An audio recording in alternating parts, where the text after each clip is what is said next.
जय हिंद बच्चों, मैं हूं काजिम सर। आज हम लोग जो है social science exam tonic daily 5 objective question का है ना चौथा दिन पे काम करेंगे। ठीक है, चलिए देखते हैं आज का क्वेश्चन क्या है ना। बहुत ही इंपॉर्टेंट है, ध्यान देंगे। ठीक है, तो आज का पहला नंबर क्वेश्चन हम लोग का यहाँ पर ध्यान देंगे सोशल साइंस का।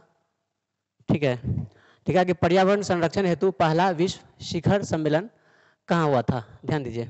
ठीक है, याद रखना हम लोग को पर्यावरण संरक्षण हेतु है ना पहला विश्व शिखर सम्मेलन कहाँ हुआ था, तो ध्यान रखेंगे ये है ना स्टॉकहोम में हुआ था। कहाँ पर? स्टॉकहोम में हुआ था। ये कहाँ है? तो ये स्वीडन में है। कहाँ पे है? स्वीडन में है, याद रहेगा। ध्यान रखना है कि पर्यावरण संरक्षण हेतु पहला विश्व शिखर सम्मेलन कहाँ हुआ था, तो स्टॉकहोम में हुआ था, जो कि स्वीडन में है। ठीक है, याद रहेगा। ऑप्शन नंबर ए हम लोग का बिल्कुल करेक्ट आंसर हो जाएगा। ठीक, चलिए बढ़ते हैं अगला नंबर सवाल के लिए।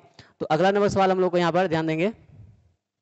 ठीक है, बहुत ही इंपॉर्टेंट है ना। 1992 में है ना पृथ्वी सम्मेलन कहाँ हुआ था, है ना। याद रखना है 1992 में है ना पृथ्वी सम्मेलन कहाँ हुआ था। ठीक है, ऑप्शन है ढाका, है ना, कोलंबो, है ना, बीजिंग, और ये है डी, है ना, रियो डी जेनेरियो। ठीक है, तो ऑप्शन नंबर डी बिल्कुल करेक्ट हो जाएगा। ध्यान रखना है कि 1992 में जो है ना पृथ्वी सम्मेलन कहाँ हुआ था, है ना, रियो डी जेनेरियो में हुआ था। ध्यान रखना ये क्या है? ब्राजील का राजधानी है ना। क्या है? ब्राजील का राजधानी है, ब्राजील में ही है ना।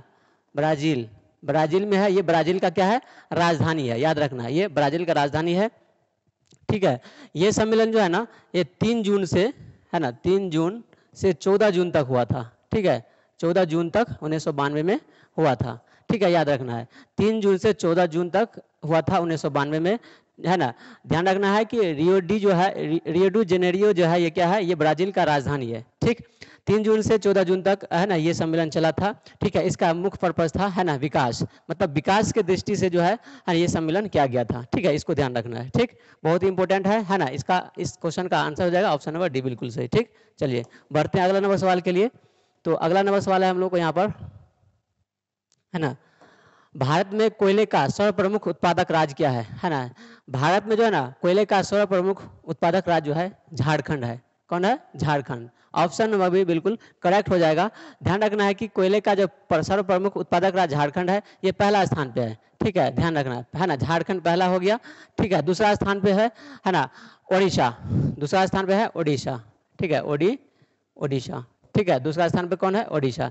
तीसरा स्थान पे है छत्तीसगढ़, ये दूसरा स्थान पे है। तीसरा स्थान पे है छत्तीसगढ़, याद रहेगा, है ना, छत्तीसगढ़। ठीक है, ठीक है, ये तीसरा स्थान पे है। ध्यान रखना है सबसे पहला स्थान पे झारखंड, दूसरा स्थान पे ओडिशा और तीसरा स्थान पे छत्तीसगढ़ है। ठीक है, इसको भी ध्यान रखना है। ठीक, चलिए बढ़ते हैं अगला नंबर सवाल के लिए। तो अगला नंबर सवाल देखेंगे हम लोग यहाँ पर, है ना। बहुत ही सुंदर सवाल यहाँ पर लिखा हुआ है कि भारत में सर्वप्रमुख चावल उत्पादक राज्य कौन है। भारत में सर्वप्रमुख चावल उत्पादक राज्य कौन है? सबको पता है यहाँ पर कि है ना पश्चिम बंगाल है ना सर्वप्रमुख चावल उत्पादक राज्य है। कौन? पश्चिम बंगाल, ये नंबर 1 पे आता है। ठीक है, भारत में सबसे अधिक चावल उत्पादक जो है ना पश्चिम बंगाल में ही होता है। ठीक है, दूसरा स्थान का बात करेंगे तो दूसरा स्थान पे आता है उत्तर प्रदेश, है ना, उत्तर प्रदेश।